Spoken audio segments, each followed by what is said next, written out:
Somewhere in America right now, a brand new pickup truck is being loaded onto a flatbed, not because it broke down on the highway, but because its owner picked up the phone and called the bank to give it back. Voluntarily. This is not a repossession sneaking up on someone at 2 in the morning while they're at work. This is a truck buyer, sometimes only months into a loan, deciding the smartest financial move left available to them is to simply hand over the keys before things get worse. More than 2.2 million vehicles have already been repossessed this year, a pace that puts 2026 on track to rival the Great Recession. And pickup trucks, the single most expensive mainstream vehicle category in America, are sitting right at the center of it. This isn't one isolated cause. It's two separate crises hitting truck owners at exactly the same time. A genuine affordability breaking point and a wave of documented mechanical failures across nearly every major manufacturer's newest engines. By the end of this video, you'll understand exactly why millions of Americans are walking away from trucks they were proud to drive off the lot just months ago. Let's start with the number that explains almost everything else on this list.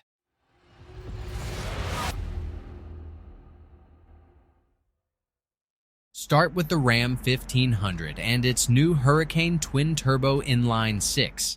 The engine meant to gracefully replace the aging V8 era with more power and better efficiency. Real owners are reporting thermostat failures that trigger overheating at shockingly low mileage, including one documented case of a brand new Ram Bighorn overheating at just 800 miles, before the truck had even reached its first scheduled oil change. Misfire codes and oil level warning lights round out the complaint pattern, showing up across owner forums and lemon law filings alike. When a defect survives 3 or 4 failed repair attempts, which is the threshold in most states, the truck legally qualifies for a lemon law buyback, and Stellantis runs no voluntary repurchase program of its own, meaning nearly every recovery on a Ram has to go through a formal legal claim rather than a simple phone call to the manufacturer. That extra friction, the attorney letters, the arbitration, the months of waiting, is exactly the kind of exhausting process that pushes an already stressed owner towards simply surrendering the truck instead of fighting for a buyback they're legally owed.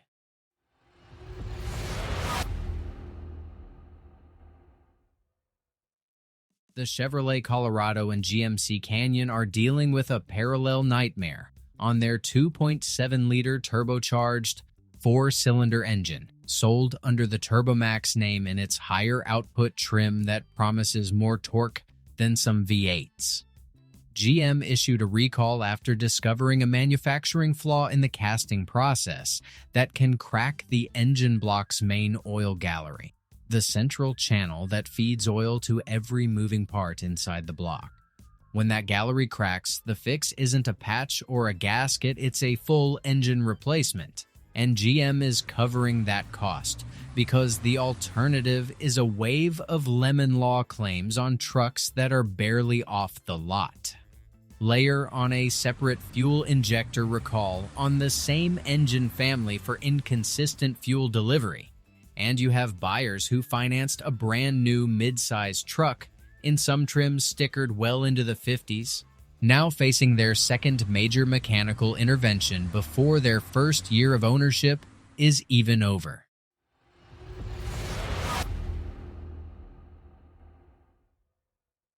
Ford's contribution to this crisis comes through the 2.3-liter EcoBoost engine found in the Ranger, where a valve train part called the camshaft roller finger follower can become dislodged from the valve stem during engine assembly and cause a total sudden loss of drive power while the truck is moving down the road.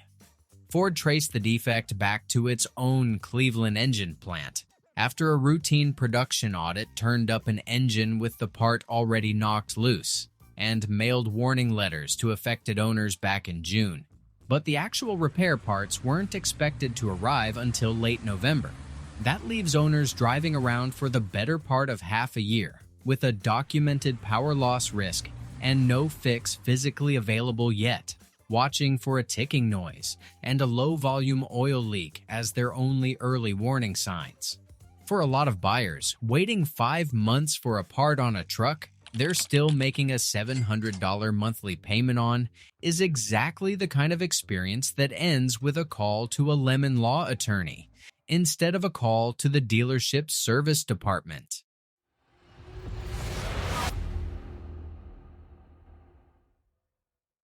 Found in the Silverado 1500, the GMC Sierra, and the GMC Yukon, and this one is arguably the most damaging story on this entire list, because it isn't about a defect, it's about a fix that failed. The original recall covered nearly 600,000 trucks and SUVs for a connecting rod and crankshaft defect that could cause sudden, catastrophic engine seizure with no warning. GM's remedy was straightforward on paper.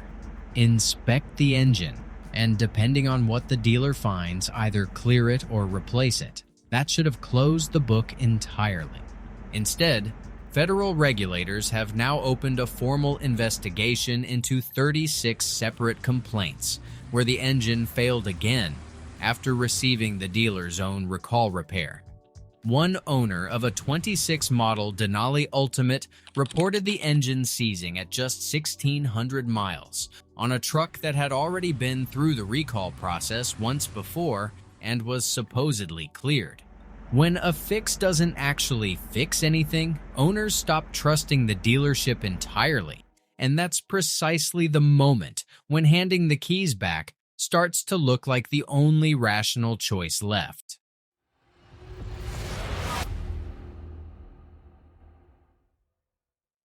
Three separate recall campaigns now cover well over 100,000 trucks for manufacturing debris left inside the engine during assembly. Debris that circulates through the oil system and destroys the main bearings. Some documented failures have happened as early as 44,000 miles, with dashboard warnings reading engine shutdown, pullover. And here's where the affordability crisis and the mechanical crisis collide directly. Tundra owners are currently rolling an average of $8,929 of negative equity into their next loan.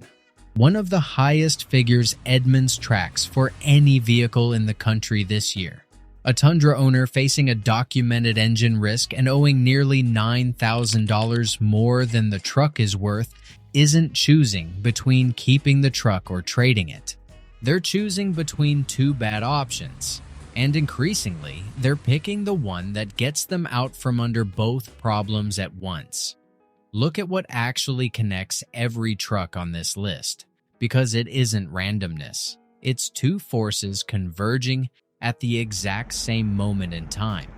Trucks got dramatically more expensive at the exact same time. Several major engine platforms, the Hurricane, the TurboMax 4-cylinder, the redesigned EcoBoost, the L87 V8, and even Toyota's own Turbo V6, were all going through early production growing pains simultaneously and independently of each other. A buyer stretching every month to afford a $700+ payment has almost no financial cushion left over when that same truck also needs its engine replaced in year one, on top of rental car costs, missed work for repair appointments, and the emotional exhaustion of fighting with a service department that keeps saying it's fixed. Voluntary surrender and lemon law buybacks aren't isolated stories happening to unlucky individuals anymore. They're becoming the release valve for an entire system where the sticker price and the reliability curve both moved in the wrong direction at the exact same time. If you're currently making payments on one of these trucks and dealing with a documented recurring defect, know your state's lemon law threshold before you assume your only options are keep paying or default silently. Most states require 3 or 4 failed repair attempts on the same specific issue, sometimes fewer for a safety-related defect. And manufacturers like GM have settled claims ranging from $7,000 up to well over $100,000, depending on the vehicle and the defect involved. That paperwork trail matters enormously, so keep every single repair order, every loaner car receipt, and every date you drop the truck off. If this breakdown helped you understand what's actually happening to truck buyers right now, hit that like button so more people see it before they sign, subscribe, and turn on notifications, because next, we're covering the trucks holding their value and their reliability the best in 2026. And drop a comment with what you're currently driving, because there's a good chance this list has something to say about it.